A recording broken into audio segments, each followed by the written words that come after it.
orgánica, y les recuerdo que el código que tiene asignado el presente curso es el C020. Entonces vamos a dar inicio con la clase que está preparada para el día de hoy.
Con las disculpas del caso, compañeros, un problemita ahí con la conexión de internet, pero vamos a dar inicio nuevamente.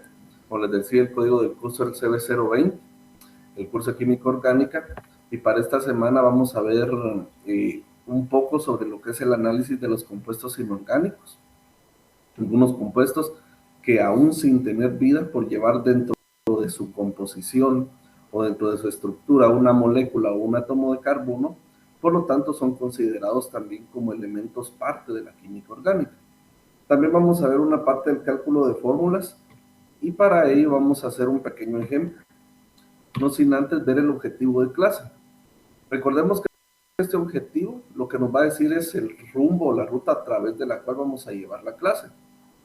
El objetivo para esta semana es conocer e identificar los diferentes tipos de compuestos orgánicos y cálculos en las fórmulas de sustancias.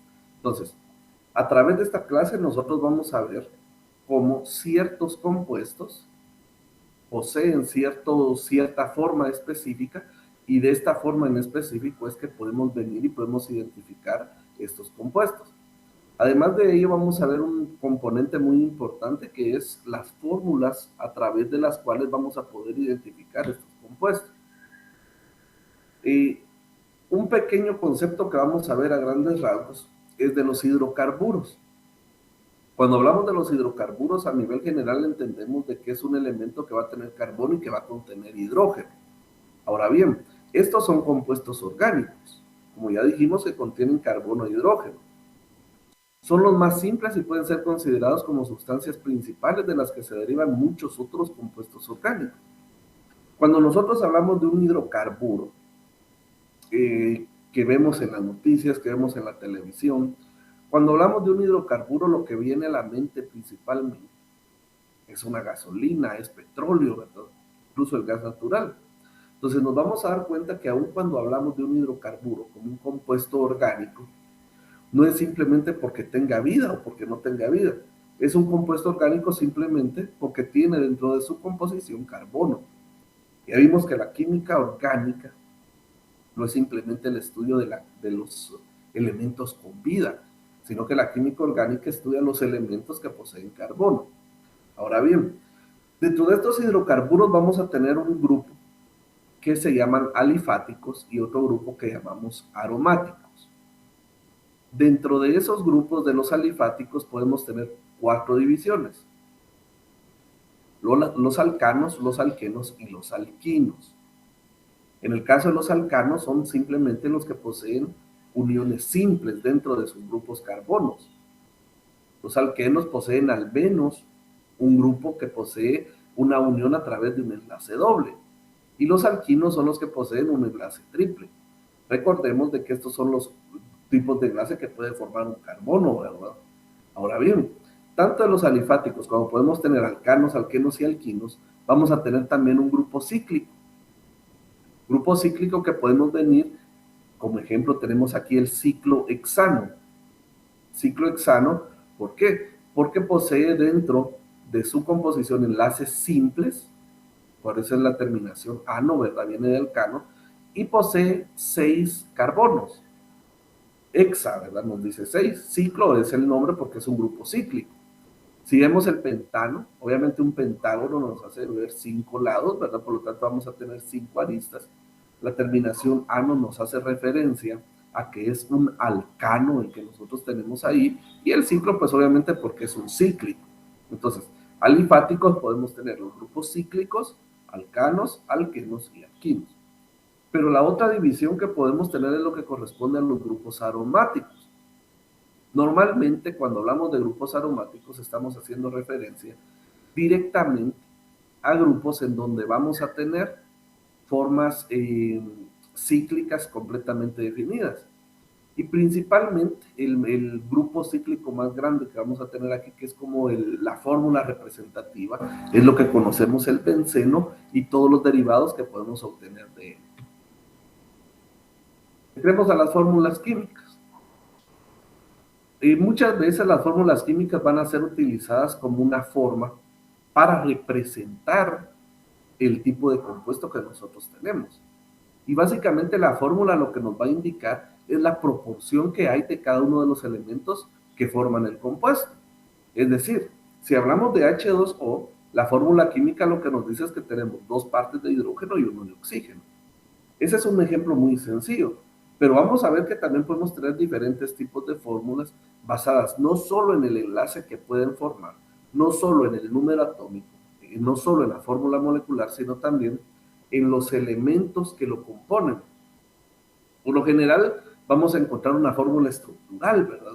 Que es lo que nosotros veíamos como el carbono se une con el hidrógeno, con el oxígeno, ¿verdad? A través de una unión simple, de una unión doble.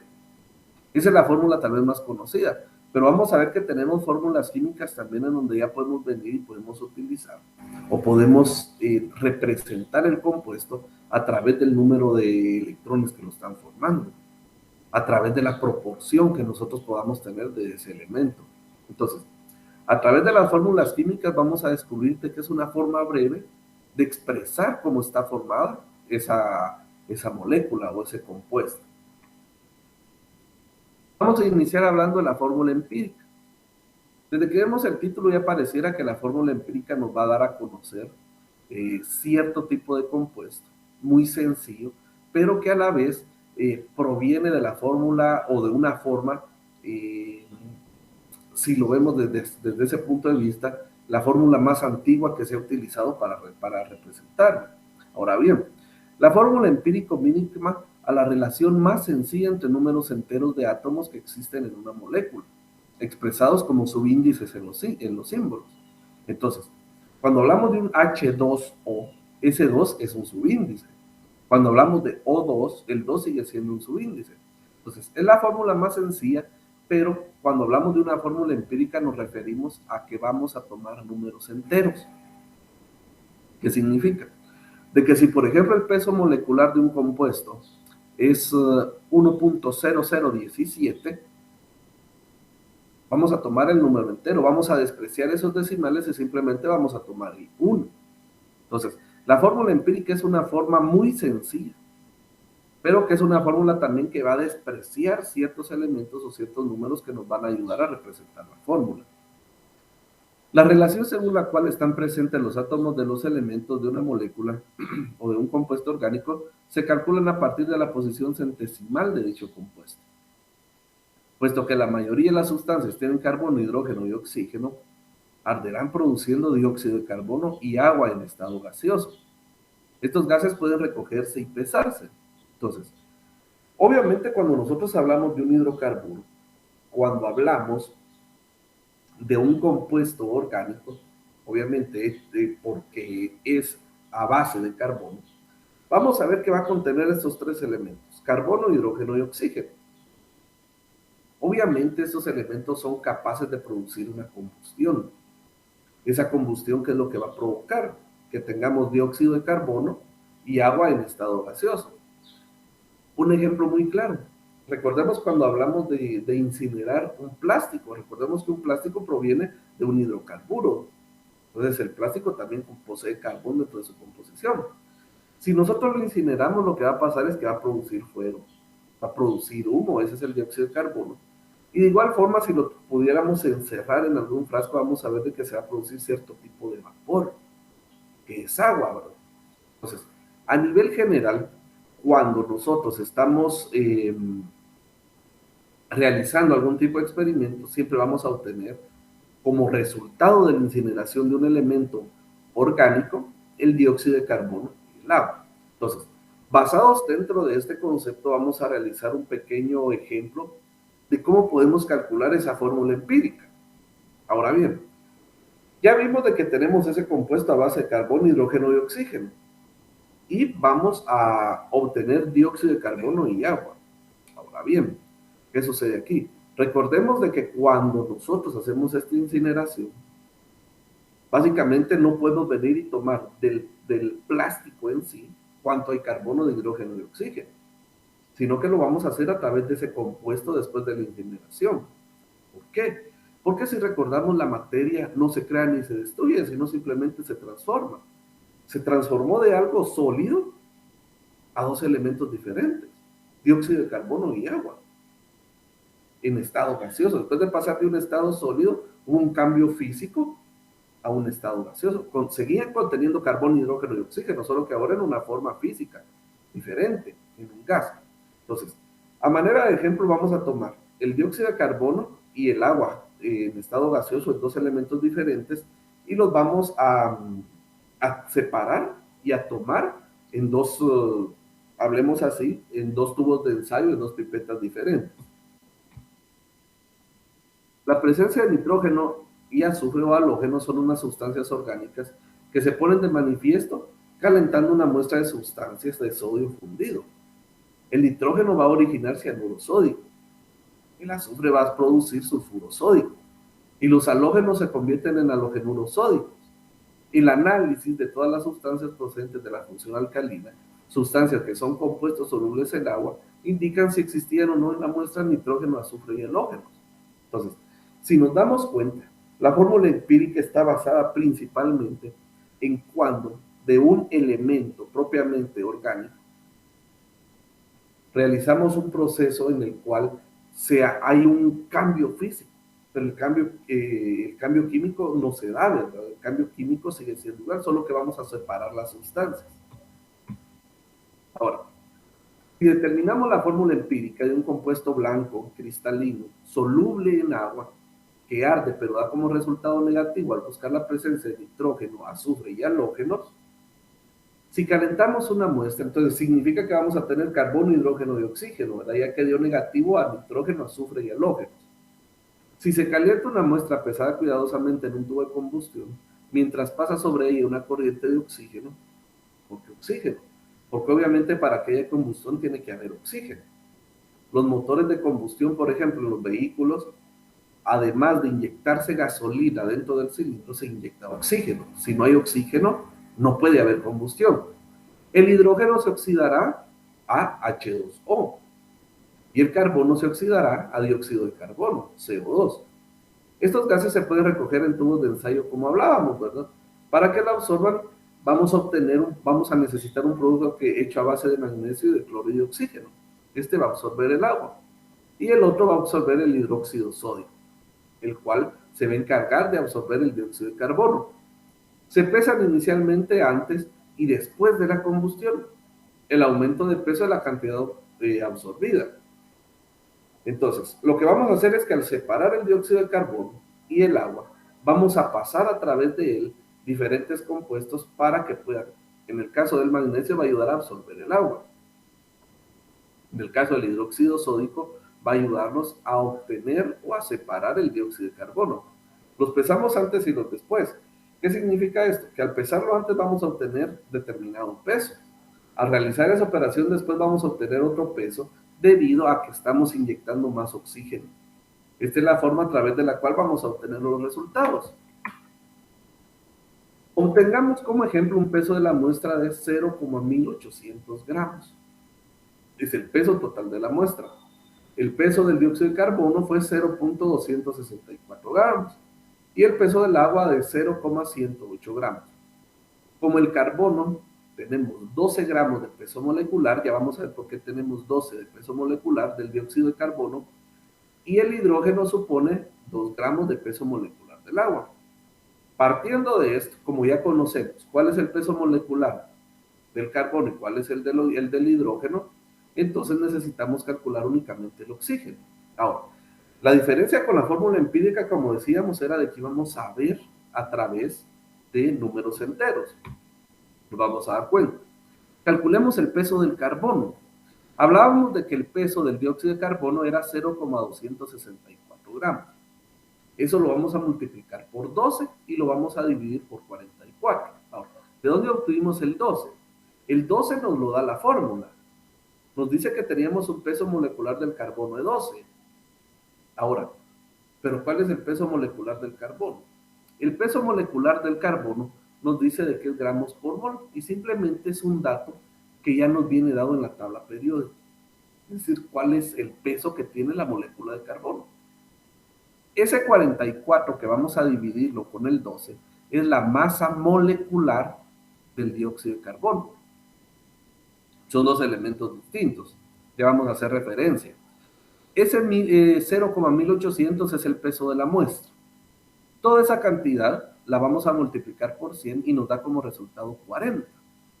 ¿Por qué por 100? Porque es un porcentaje. Entonces, al final, dentro de esa fórmula tenemos 40% de carbono. Aquí les tengo una referencia. Carbono es igual a 12 gramos por mol. Oxígeno es igual a 16 gramos por mol. Como estamos hablando de dióxido de carbono, significa que tenemos 2 partes de oxígeno. Por lo tanto, 16 por 2 nos da 32. Más los 12 gramos por mol del carbono nos da 44. Ese es el peso molecular. Entonces, el peso molecular es donde sumamos el peso molecular de cada uno de los compuestos. En este caso tenemos 12, porque es el peso molecular de solo del carbono, y el 44 es el peso molecular de todos los elementos que componen el dióxido de carbono. 2 veces el oxígeno, por eso tenemos 16 por 2 y una vez el carbono. Entonces, el porcentaje de carbono en esa muestra es 40%. Ahora calculemos el hidrógeno. Lo mismo que hicimos anteriormente. 0,108 por 2, que es el peso que tiene el hidrógeno. ¿Por qué por 2, verdad? Recordemos de que el hidrógeno simplemente tiene 1 de peso molecular, 1 gramo por mol. Entonces, como tenemos 2 veces el hidrógeno, significa que tenemos 1 más 1. Entonces, 2 dividido 18. ¿Por qué 18? Porque recordemos que el oxígeno tiene 16, ¿verdad? 16 gramos por mol. Entonces, como tenemos 16 gramos por mol, más 2 que tenemos del hidrógeno, tenemos 18, ¿verdad? Ahora bien, cuando nosotros hacemos esto, nos da como resultado 6,6%, que es el porcentaje de hidrógeno que nosotros tenemos. Ahora bien, como tenemos el porcentaje de oxígeno, suponemos de que del 100% le vamos a quitar el 40% del carbono y el 6% del hidrógeno. Entonces, al final tenemos un porcentaje de oxígeno de 53,4.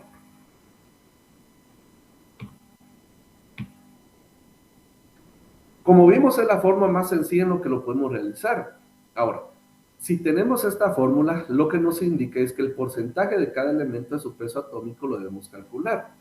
Como el carbono tenemos 40%, lo dividimos dentro de 12, que es su peso atómico. El hidrógeno que teníamos 6.6 lo dividimos dentro de 1, que es su peso atómico, o su peso molecular, como hablábamos. Y el 0, o el oxígeno en este caso, que es el 53.4, lo dividimos dentro de 16. Eso equivale a que carbono tenemos 40 dividido 12, 3.3. Hidrógeno 6.6 dividido 1, 6.6. Y el oxígeno 3.3, porque como resultado es dividir 53.4 dentro de 16. Entonces, si lo vemos de esta fórmula, tenemos una parte de carbono, dos partes de oxígeno y una parte de hidrógeno. ¿Por qué? Porque si dividimos 3.3 dentro de 6.6, nos va a dar 2, ¿verdad? Entonces, básicamente, es una fórmula empírica la que nosotros tenemos, ¿verdad? Basada en los conceptos del peso atómico y del peso molecular. Entonces, hablamos de una fórmula empírica. Hablemos ahora entonces de una fórmula molecular, una fórmula un poco más estable, si lo podemos ver así, o una fórmula un poco más real de la fórmula que nosotros tenemos. Ahora, en el ejemplo anterior determinamos que el compuesto era soluble en agua. Ahora bien, determinemos su peso molecular dividiendo la cantidad pesada con exactitud en una cantidad de agua perfectamente determinada y observando el punto de congelación de la solución. ¿Por qué? Porque a través de observar el punto de congelación, nosotros vamos a poder determinar cuánta sustancia tenemos. ¿Por qué? Porque obviamente tenemos un punto de congelación para el agua.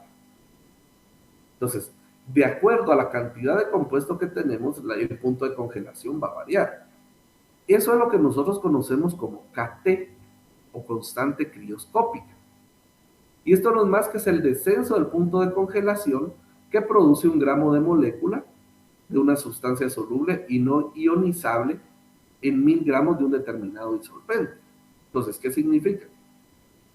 De que cuando nosotros tenemos cierto compuesto, cierta molécula, esta va a ser capaz de dividir o de bajar el punto de congelación. ¿Qué significa?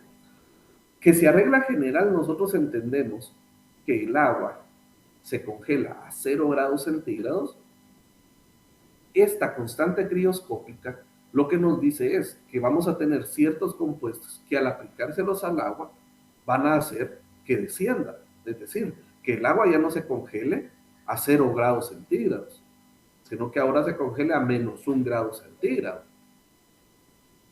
Entonces, esa constante crioscópica es la que nos va a dar o nos va a determinar en qué momento cierta sustancia es capaz de bajar ese nivel a través del cual el agua se puede congelar. ¿Cómo lo vamos a obtener? Si una vez ya determinado experimentalmente el descenso del punto de congelación de la solución, esto significa de que nosotros ya vimos de que el agua, el compuesto que nosotros teníamos que se disolvió en agua, no se congeló a 0 grados centígrados, sino que se congeló a 2 grados centígrados, por ejemplo. Esa diferencia en los puntos de congelación es lo que nosotros conocemos como delta T. Recordemos que cuando hablamos de un delta en algo físico o en algo químico, ese delta lo que nos indica es una variable del concepto general que se tiene. Es decir, si el concepto general eran 0 grados centígrados, pero ahora son 2 grados centígrados para el punto de congelación de esa molécula, esos 2 grados que tenemos de variación es el delta T.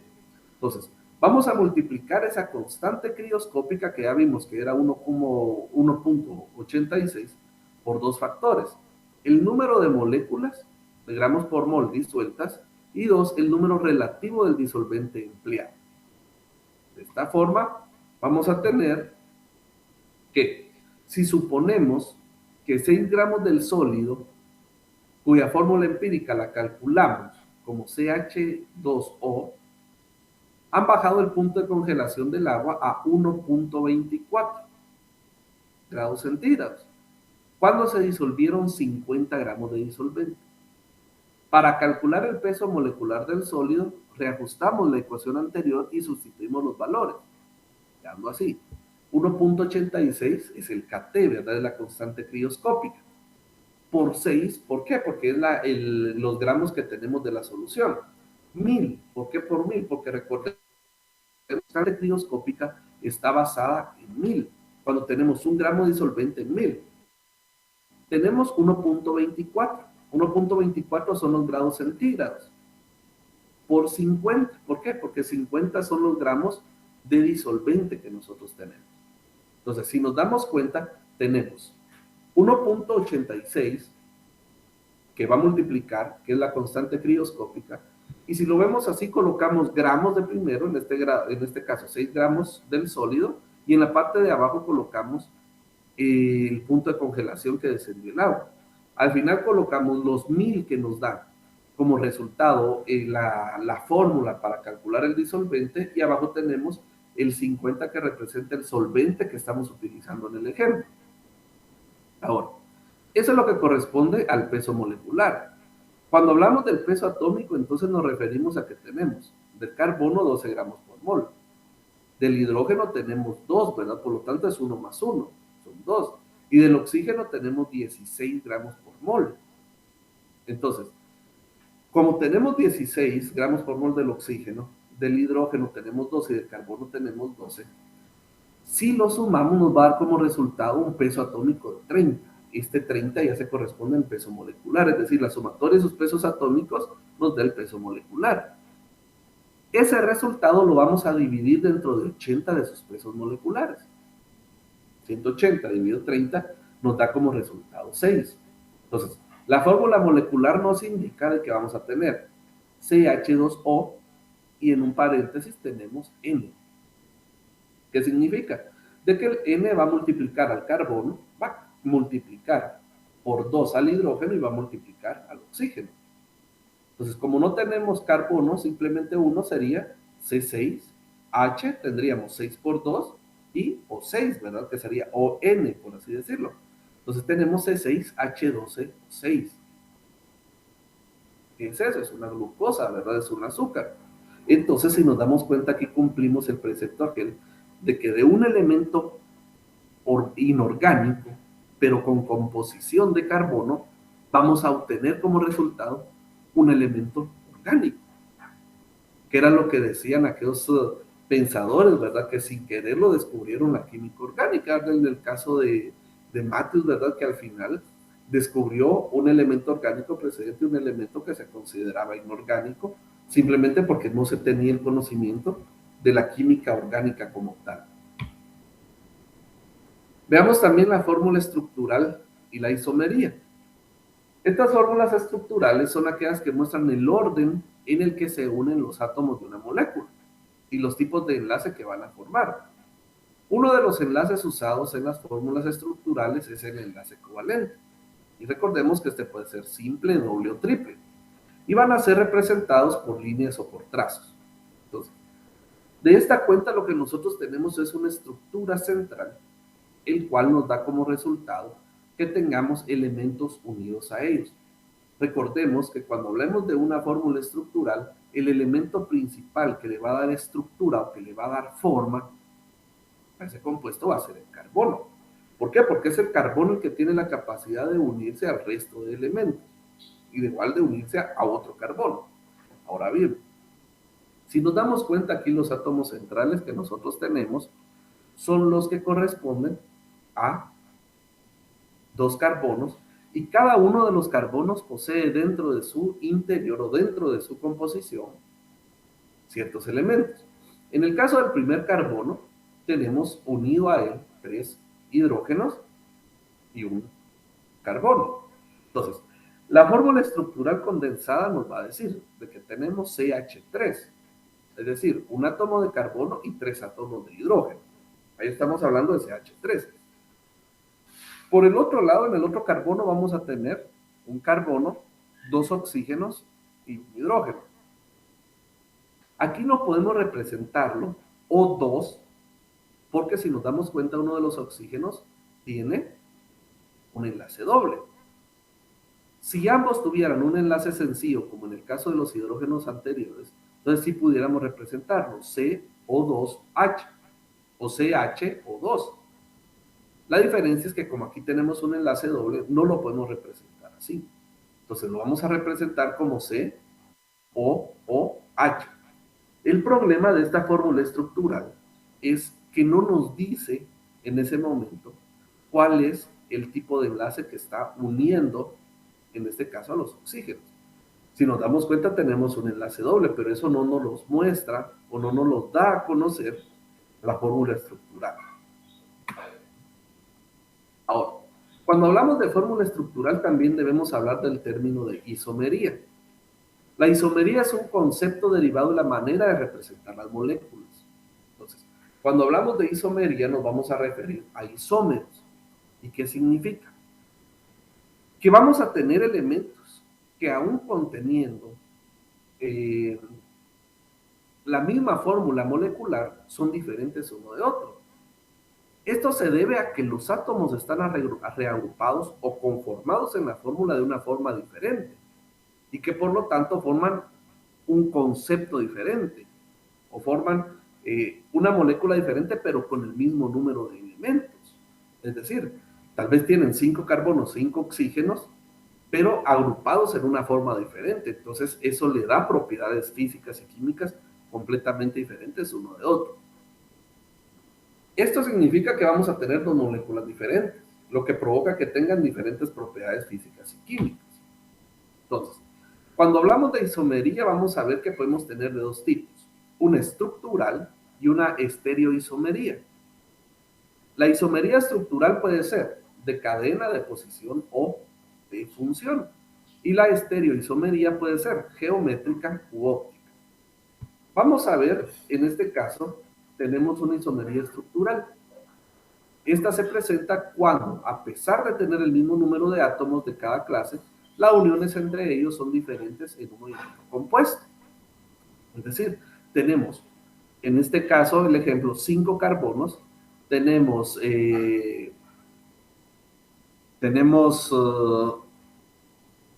12 hidrógenos, 5 carbonos y 12 hidrógenos, pero los vamos a tener agrupados de una forma diferente.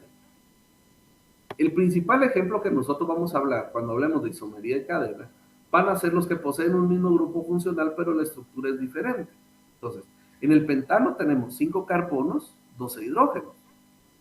En el metilbutano tenemos igual, 5 carbonos y 12 hidrógenos. Pero aquí ya tenemos un metil. ¿Por qué? Porque perdimos esa forma lineal y tenemos un radical, por así decirlo, que es el CH3. Entonces, seguimos teniendo el mismo número de compuestos, pero en una forma diferente. Aquí tenemos dos ejemplos de esos elementos. Y aquí vamos a hablar en estos dos aprovechando de la isomería de posición. ¿Qué significa? Que esta se presenta cuando los compuestos tienen el mismo grupo funcional colocado en diferente posición.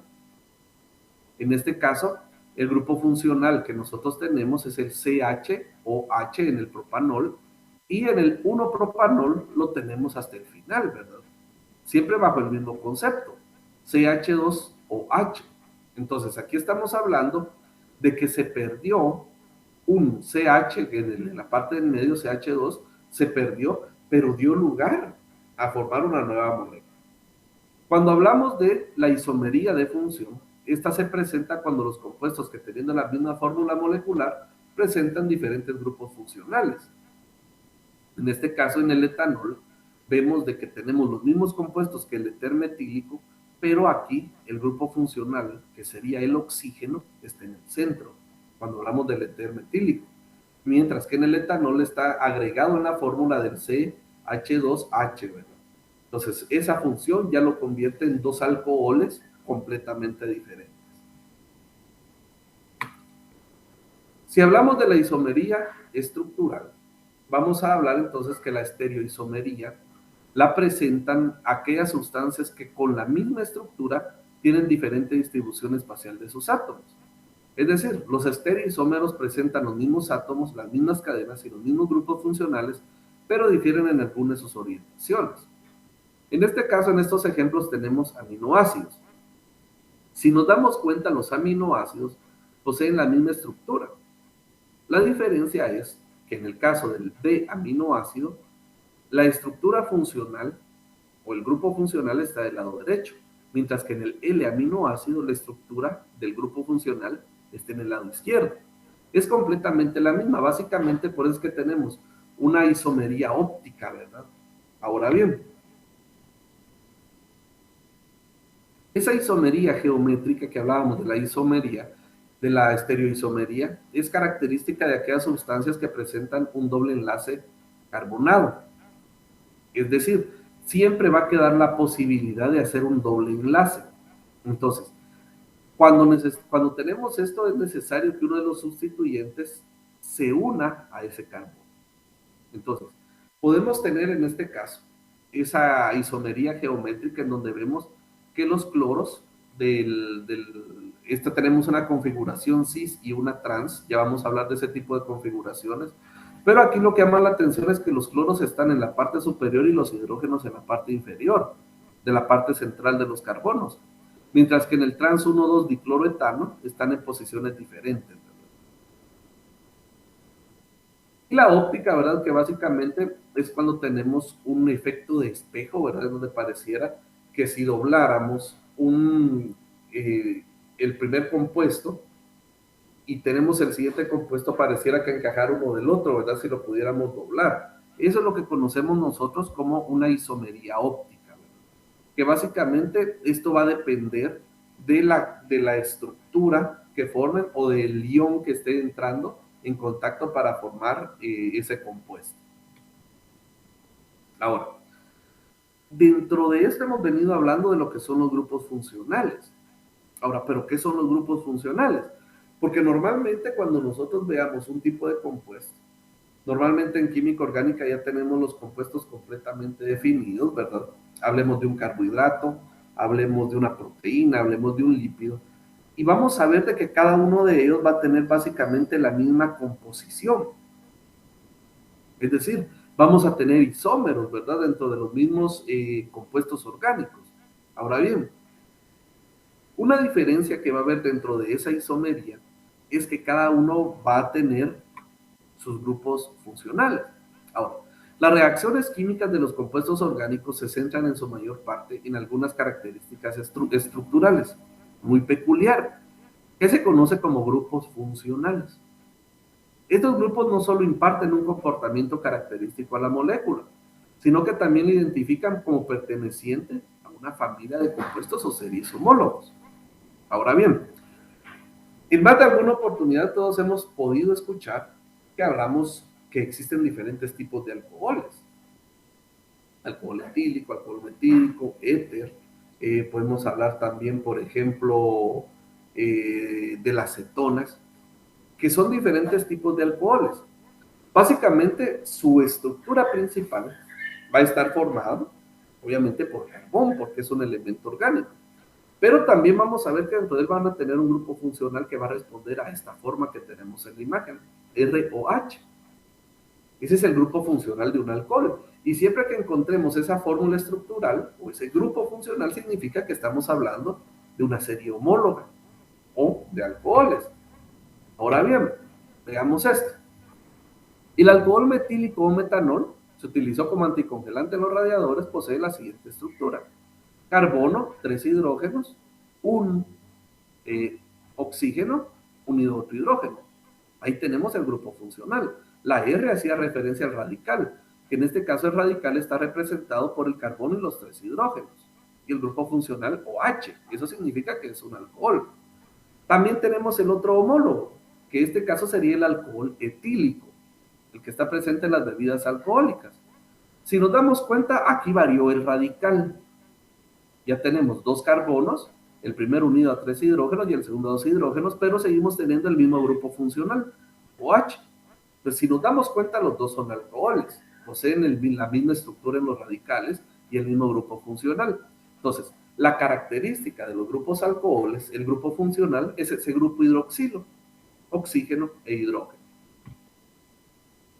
¿Qué otros grupos funcionales podemos tener? Ya vimos que el de los alcoholes vamos a tener hidrógenos y oxígenos, la fórmula general radical, ¿verdad? O la raíz, y vamos a tener hidrógeno y oxígeno. Por ejemplo, ya vimos el alcohol etílico. Dentro de los éteres vamos a tener carbono, oxígeno, carbono. Es decir, vamos a tener una forma radical, oxígeno radical. De esta cuenta tenemos el radical, que está compuesto por los dos carbonos con sus niveles llenos de los hidrógenos, un oxígeno en la parte central y la misma estructura de carbonos e hidrógenos en la parte derecha. Dietil-éter. Di porque tiene dos radicales, el etil por ese oxígeno y el éter, ¿verdad? Porque es un éter. Responde a la familia de los éteres. Los aldehídos van a tener una composición carbono, hidrógeno y oxígeno a través de un doble enlace. Tenemos el acetaldehído. Las cetonas van a responder a la misma fórmula que el aldehído, con la diferencia que aquí el carbono va a estar unido únicamente a un oxígeno a través de un doble enlace, no poseen hidrógeno. Hablemos de la acetona, ¿verdad? Que responde a esa fórmula estructural a través de sus grupos funcionales. Los ácidos carboxílicos, ¿verdad? Carbonos, oxígeno, dos oxígenos, uno a un enlace simple y uno a un enlace doble, y un hidrógeno. El ácido acético tenemos como ejemplo, ¿verdad? Dentro de las aminas vamos a tener tres tipos de radicales diferentes. En este caso podemos tener un nitrógeno unido a dos hidrógenos, un nitrógeno unido a un radical y a un hidrógeno, o un nitrógeno unido a dos radicales. Un ejemplo que vamos a ver es el de la primera fórmula, que tenemos un radical, que sería H, carbono, hidrógeno, hidrógeno, y carbono, hidrógeno, hidrógeno, unido al nitrógeno, y cada nitrógeno unido a dos hidrógenos. Es lo que conocemos como una etilamina. Compañeros, para finalizar les presento las preguntas de estudio esta semana. La número 1, ¿cuál es el nombre de los compuestos orgánicos formados por carbono e hidrógeno? La número 2, ¿cómo se le llama el tipo de fórmula en el que se detallan gráficamente todos los átomos y enlaces del compuesto? La número 3, ¿qué nombre reciben los compuestos con la misma fórmula molecular pero distinta fórmula estructural? La número 4, ¿qué nombre reciben los compuestos orgánicos que forman enlaces simples? Y la número 5, ¿qué nombre reciben los compuestos orgánicos que forman enlaces triples? Compañeros, muchas gracias por su atención.